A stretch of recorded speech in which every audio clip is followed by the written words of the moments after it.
Hi, Drew. Nice to meet you again. We meet each other in Cardiff, so it's always nice to speak with you. Good to see you again, buddy. Yeah. So we are less than 3 weeks away from WrestleMania, the biggest show of the year in WWE. You don't have a match yet, but rumors are going around that maybe you will be involved in a triple threat match for the Intercontinental Championship. So you, Gunther, and Sheamus, what do you think about this potential matchup? I mean, that'd be a huge matchup. And I heard the fans after last week's controversial finish chanting triple threat. Also, it wasn't controversial if you slow it down. My referee counted a split second quicker. So I actually won that match.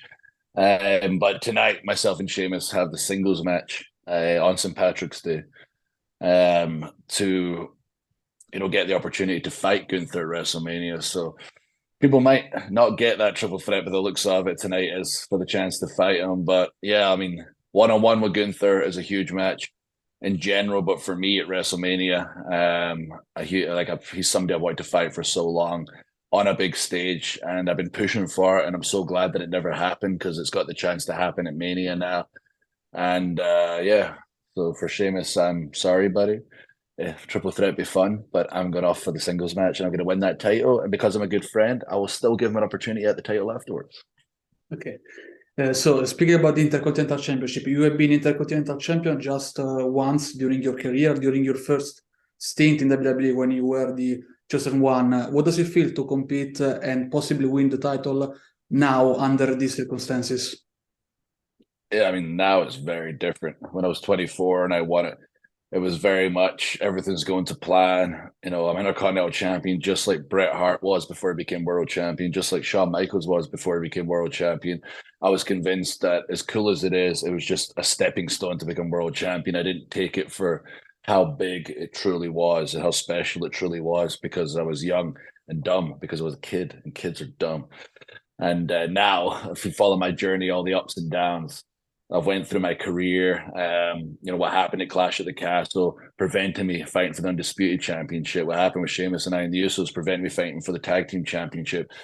Things have just fallen into place almost perfectly where Gunther's on this role, needed a WrestleMania opponent, and I'm so close becoming that opponent and getting a chance to have my true moment with a title in front of live fans since I've been not able to do that. As long as I was WWE champion, we had nobody in the building at the time, aside the virtual fans.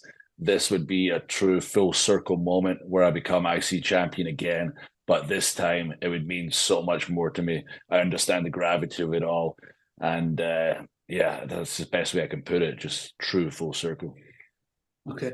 There's also another rumor that maybe after WrestleMania with a potential draft, the titles will be split, the Universal Championship, WWE Championship. If that becomes a reality, would you like to compete again for the WWE Championship or maybe going after the Universal Championship?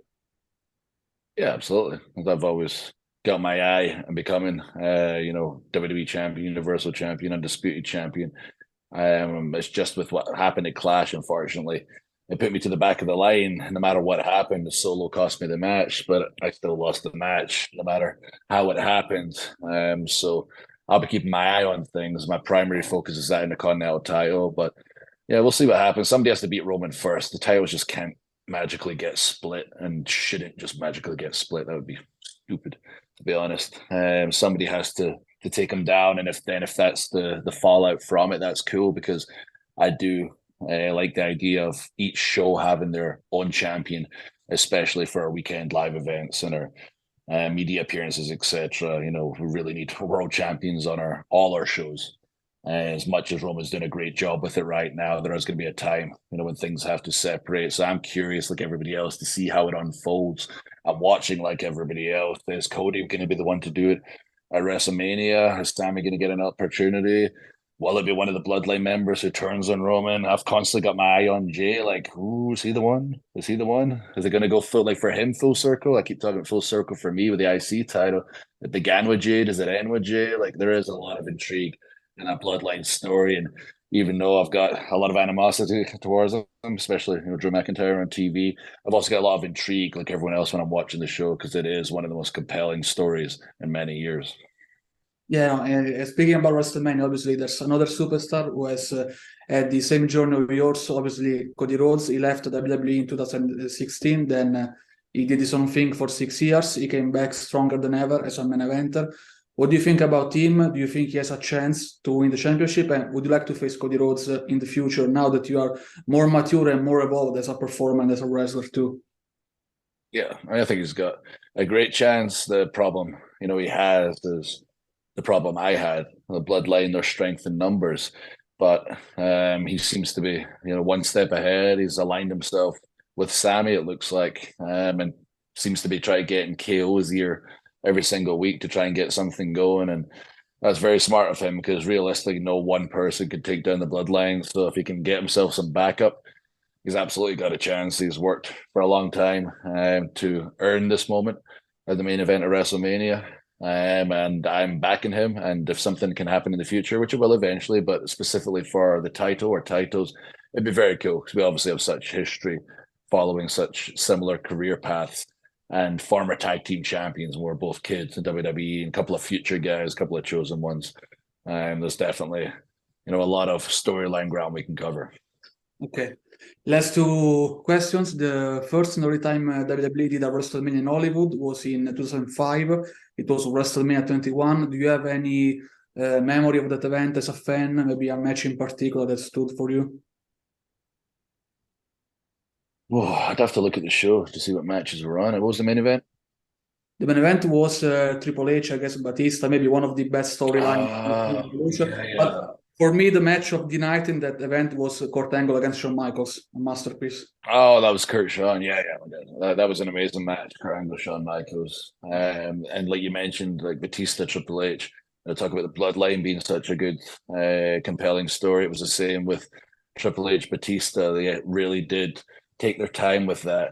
Willie Wonty, before Batista finally turned and the crowd got so behind him and they really made a top superstar Batista or Triple H did, and all the momentum he had and the story had and evolution had during that period. So that was an amazing match and an amazing moment to make that next top level superstar. And when I think about that Mania, I mostly think about Christy Hemme and Kurt Angle in that one movie scene. The parodies were good too. So last question, Drew. This summer in July, the O2 Arena will host Money in the Bank in London. So the WWE will return with a big event in the United Kingdom.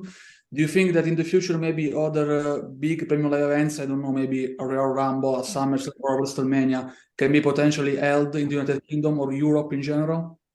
Oh yeah, I'm always talking about it wherever I can with people backstage, and we are branching out. If you just keep your eye on the WWE calendar over these past couple of years, it started like a little country here, a little country there. They're becoming more frequent, our Premier Live events around the world, and it's just going to keep going that direction. And there's absolutely no reason, and I'm sure it's going to happen soon enough. But we have WWE Premier Live events in the rest of Europe. Like I think I'd mentioned, France in one interview I did, in Italy. The good thing about it is we have all these giant football stadiums everywhere. And I've got my eye on a bunch where I'll be like, oh, it'll be good there. Oh, it'll be good there. Oh, it'll be good there. Curious to see what the company bite on. Yeah. We need a big event in Milan, in San Siro Stadium. It would be huge. Oh, San Siro will be amazing. Yeah. It'd be unreal. And then just, the things for people to do. Like, it's just makes sense. Like, we're going to go. We're going to go to Milan. We're going to hang out. We're going to go to Italy, check out Italy. Oh, we're going to get to see this giant WWE show as well.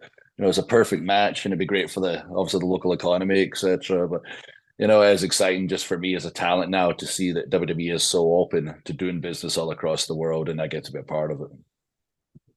Thank you very much, Drew, and good luck for WrestleMania. Think about it.